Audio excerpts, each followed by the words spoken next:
শীতের এক সকালে খুব ক্ষুধার্ত কাক খাবারের খোঁজে বের হল। অনেক খোঁজার পর কাক পেয়ে গেল একটি রুটির টুকরা। তখনই শেয়াল দেখল আর মনে মনে ভাবল, ওরে বাবা, রুটি! যেভাবেই হোক এটা আমাকে পেতেই হবে। আরে বাহ, আপনি তো বনের সবচেয়ে সুন্দর পাখি। আপনার পালক কত ঝকঝকে, নিশ্চয়ই আপনার গলাও খুব মধুর। যদি একবার গান শোনাতেন। কাক খুশি হয়ে গান গাওয়ার জন্য মুখ খোলে। প্রশংসায় বিভোর কাক ভুলে গেল রুটি ঠোঁটে চেপে রাখতে। যেই রুটিটি মাটিতে পড়ল, তখনই শিয়াল রুটি নিয়ে চলে যায় আর বলে, হা হা, ধন্যবাদ বন্ধু কাক।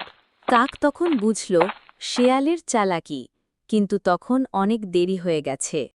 গল্পের নীতিকথা হল এটাই যে অতিরিক্ত প্রশংসায় ভেসে যাওয়া উচিত নয়, কারণ মিথ্যা প্রশংসা করে অনেকে নিজের স্বার্থ সিদ্ধি করতে চায়।